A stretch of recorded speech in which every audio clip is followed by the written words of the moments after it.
اچھا ایک تو یہ آپ نے مجھے ڈیٹ نہیں بتائی کب سے شروع ہو؟ 19 20 21 نومبر کل سے زہر سے اس کی تقریبات شروع ہو رہی ہیں.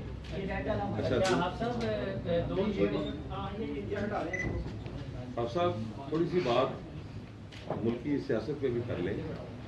اس وقت جو صورتحال ہے مہنگائی بےروزگاری بجلی پیٹرول بے یقینی کی صورتحال ہے سیاسی عدم استحکام ہے ڈالر رک نہیں رہا اس پہ آپ کی جماعت کا موقف کیا ہے؟ دوسرا ایک ساتھ ہی اس کے ضمنی سوال ہے کہ چیف آف آرمی اسٹاف کی تعیناتی عمران خان صاحب کہتے ہیں کہ جی یہ ایک حکومت نہیں کر سکتی تو کیا آپ سمجھتے ہیں کہ وہ ٹھیک کہہ رہے ہیں کہ شہباز شریف کے پاس کوئی اختیار نہیں ہے وزیر اعظم کو تعینات کرنے کا؟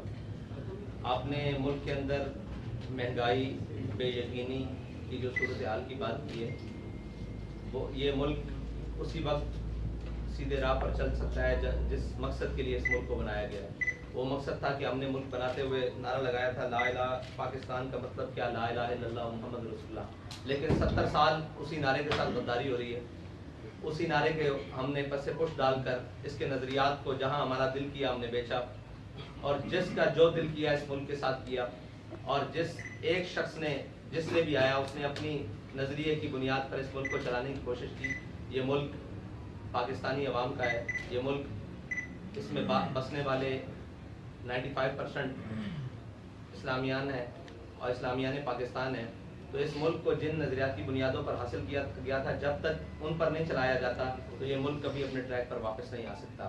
اور دوسری آپ نے بات کی کہ آرمی چیف کی تعیناتی یہ سوال پہلے بھی ہو چکا. ہم نے کہا تھا کہ یہ ان کے ادارے کا مسئلہ ہے کہ وہ جس کو آرمی چیف لانا چاہیں سینیٹری کی بنیاد پر یا قابلیت کی بنیاد پر یہ ان کے ادارے کا مسئلہ ہے. اگر اس میں حکومت کا اختیار ہے تو حکومت جو بھی موجودہ ہے اس کو چاہیے کہ وہ آرمی چیف کی تعیناتی کر دے. اچھا آپ صاحب دو مختصر سے سوال ہیں. تو یہ کہ آپ کی رہائی میں موجودہ سپاہ سالار کا بڑا ہاتھ تھا. آپ چونکہ وہ جا رہے ہیں الوداعی ملاقاتیں بھی ان کی ہو رہی ہیں مختلف پورٹ میں جا رہے ہیں تو ان کا جو ٹینیور ہے اس کو حافظ صاحب رضوی امیر عبید کس تناظر میں دیکھتے ہیں کیونکہ آپ کی بات آپ کی اسٹیٹمنٹ بنی بھائی. اور تیسرا دوسرا یہ سوال کا جواب لینے ایک ہی کافی آپ کا سوال ہر دفعہ بہت سارے لے جاتے ہیں. نہیں جتنا بھی سخت ہو جواب لے لیں. تحریک لبیک پاکستان کی بحیثیت امیر آرمی چیف کا ایک ذرے برابر بھی کردار نہیں ہے. تحریک لبیک پاکستان کے بحیثیت امیر سعد رضوی کی رہائی میں سارا کردار تحریک لبیک کے کارکنوں کا ہے. ٹھیک ہے جی. دوسری بات یہ ہے کہ آپ نے دوسرا سوال اس تناظر میں تھا جو ان کا رول ٹینیور کیسا ٹینیور سپاہ سالار اوورآل سرحدوں کی حفاظت کے لیے میشن کو بہتر بنانے نہیں وہ تو بڑا عجیب ہے. کشمیر کی فروخت اسی ٹینیور میں ہوئی ہے. یہ اتنا بڑا کلک ہے کہ جس کو کبھی وہ شاید اپنے ماتھے سے دھو نہ سکے. آگے سے یہ بتا دیں کہ اس وقت تمام جو مذہبی جماعتیں ہیں وہ سودی نظام کے خلاف جو ہے وہ جدوجہد کر رہی ہیں تو حکومت اب ختم کرنا چاہ رہی ہے. تو یہ سنجیدہ آپ کو نظر آ رہی ہے کہ یہ کوئی بیچ میں اگر حکومت سنجیدہ ہوئی تو اس کی سنجیدگی سامنے آ جائے گی. ابھی تک تو بیان بازی کی حد تک ہی ہے. ہم اس وقت کا انتظار کر رہے ہیں. باتیں بہت جانتے ہیں. کیا جنرل باجوہ واقعی جا رہے ہیں؟ کیا جنرل باجوہ واقعی ریٹائر ہو رہے ہیں نوٹس؟ میرے علم میں اس بات نہیں ہے کہ وہ ریٹائر ہو رہے ہیں یا نہیں. اگر ان کی مدت پوری ہو رہی ہے تو ریٹائر ہو رہے ہیں. گزارش یہ ہے آپ یہ بتائیے گا آپ کی اس کی جو تقریبات ہو رہی ہیں کیا اس میں علامہ حاسب جلانی کو بھی آپ نے دعوت کی؟ ہم نے صلاح عام ہے یاران نقطہ دان کے لیے. آپ صاحب پی ٹی اے کی گورنمنٹ کی جانب سے یہ پی ٹی اے کی جانب سے موقف اختیار کیا جا رہا ہے کہ وفاقی حکومت امپورٹڈ ہے اس کو بیرونی مداخلت کے ذریعے آئی ہے. کیا آپ بھی سمجھتے ہیں وفاقی حکومت امپورٹڈ ہے؟ اور دوسرا وہ ان کا یہ ہے کہ فوری الیکشن کروایا جائے. کیا آپ فوری الیکشن کے حق میں آپ بھی چاہ رہے ہیں کہ فوری الیکشن ہو؟ میں تو 70 سے بعد بننے والی تمام حکومتوں کو امپورٹڈ کہتا ہوں اور سمیت عمران خان کے. اچھا ہم سر یہ بتا دیں الیکشن کے حوالے سے آپ بھی حمایت کرتے ہیں کہ فوری الیکشن ہو؟ الیکشن اپنے وقت پر ہونے چاہیے جو وقت ہے. اچھا سر یہ بتا دیں آپ کی ٹی ایل پی بطور پریشر گروپ کام کرے گی یا سولو فائٹ رہے گی یا آگے مطلب حکومت میں آنے کا کوئی ارادہ رکھتی ہے؟ تحریک لبیک نظریاتی بنیادی سیاسی دینی جماعت ہے. یہ اپنے نظریے کی بنیاد پر ہمیشہ اپنا کردار ادا کرتی ہے. اچھا ہم صاحب یہ بتائیں کہ آپ کی جماعت جو ہے سیاست میں حصہ لے رہی ہے الیکشن بھی لڑتے ہیں لیکن عوامی یہ ایشوز سوال تو بڑا عجیب ہے. نہیں، عوامی ایشوز کے اوپر تو کبھی آپ نے کوئی آپ عوامی ایشو کسے سمجھتے ہیں؟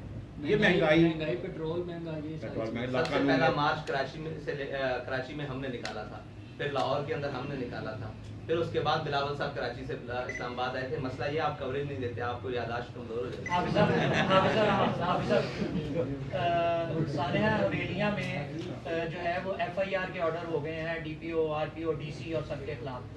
کیا جن لوگوں کے خلاف ایف آئی آر کے آرڈرز ہوئے ہیں وہی ذمہ دار ہیں یا پس پردہ کسی اور کو بھی آپ ذمہ دار سمجھتے ہیں؟ وہ جو جے آئی ٹی بنی ہے اس کی رپورٹ ابھی تک نہیں آئی، جب آ جائے گی تو سارے ذمہ دار سامنے. اس کے اوپر تمام میڈیا کو تھوڑا سا ایک لائن میں ضرور آگاہ کر دیجیے گا کہ جو محرکات ابھی جو پروپیگنڈا اس سے متعلق ہے اس کے بارے میں بات کریں. اس کا کیا پروپیگنڈا ہے؟ یہ پروپیگنڈا ہے کہ جو ہے وہ آرکسٹریٹڈ تھا، نہ کہ جو ہے وہ میلاد النبی کے آڑ میں سیاست کرنے کی کوشش ہو رہی تھی. جب ہم سیاست کرتے ہیں تو ہم دبا کے کرتے ہیں اور سینہ چوڑا کر کے ہر میدان میں کھڑے ہو کر بتاتے ہیں ہم سیاست کرنے کے لیے آئے ہیں. جب ہم اپنے دینی ایشو کے اوپر آتے ہیں تو پھر ہم بتاتے ہیں کہ ہم اپنے دینی ایشو کے اوپر آئے. میں نے آپ کو پہلے کہا کہ تحریک لبیک بنیادی نظریاتی دینی سیاسی جماعت ہے.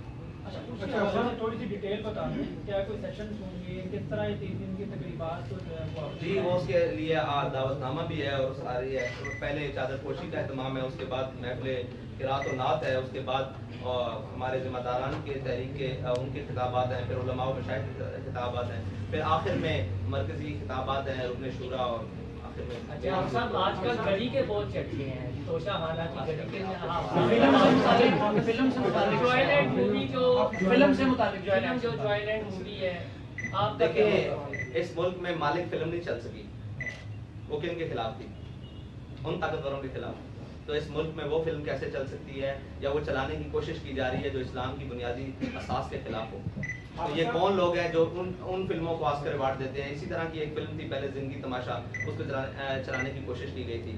اور یہ ایک مغربی ایجنڈا ہے، یہ آج کا نہیں ہے. یہ ہمیں ہمارے جو سیاستدان ٹرانسجینڈر قسم کے سیاستدان ہیں ان سے ورثے میں ملا رہا ہے. جس کا جو دل آتا ہے وہ ان کی نظریات کو، ان کی چیزوں کو. ابھی سلمان صوفی کی میں ٹویٹس پڑھ رہا تھا، اس نے وہ کہا کہ وہ میں ایڈوائزر ٹو پی ایم ہے، وہ کہہ رہا تھا کہ میں نے بہت کوشش کی اور یہ وہ. جب ہمارے مقتدر لوگوں کے جو پاکستان کی سب سے بڑی سیٹ ہے اس کے دائیں بائیں ایسے لوگ بیٹھے ہوں گے جو ایسی چیزوں کو پروموٹ کرنا چاہتے ہیں، تو پھر وہ کیا سمجھتے ہیں کہ مذہبی طبقوں سے ان کا یا دینی طبقوں سے یا معاشرے کے جو بھی ایک حساس طبقے ہیں ان سے ان کا ٹکراؤ نہیں ہوگا؟ بالکل ہوگا ان کا ٹکراؤ.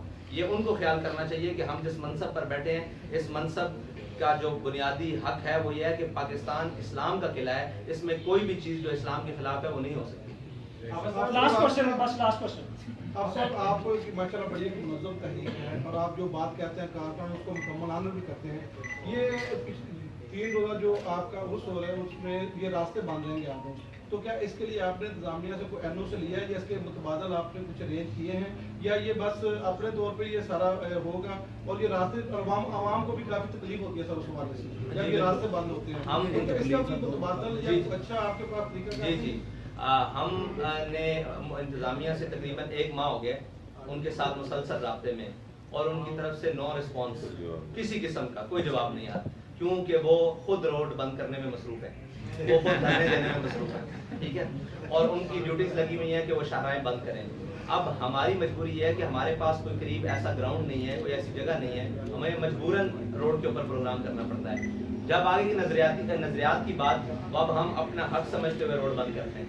ابھی ہمارے پاس اگر اس کا متبادل کوئی جگہ ہو تو ہم نے ٹریفک کے جو ادارے ہیں ان سے بھی رابطہ کیا، پولیس سے بھی رابطہ کیا مسلسل. یہ تو ان کا کام ہے متبادل پلان دینا، لیکن اگر وہ نہیں دیں گے تو اس کے لیے ہم تیار ہیں بالکل انشاءاللہ. تحریک لبیک پاکستان کے مرکزی قائدین کے ویڈیو بیانات اور مزید نئی اپڈیٹ حاصل کرنے کے لیے ہمارے یوٹیوب چینل رضوی نیٹورک کو سبسکرائب کریں اور بیل آئیکن کو دبائیں تاکہ ہر نئی اپڈیٹ آپ تک بروقت پہنچ سکے.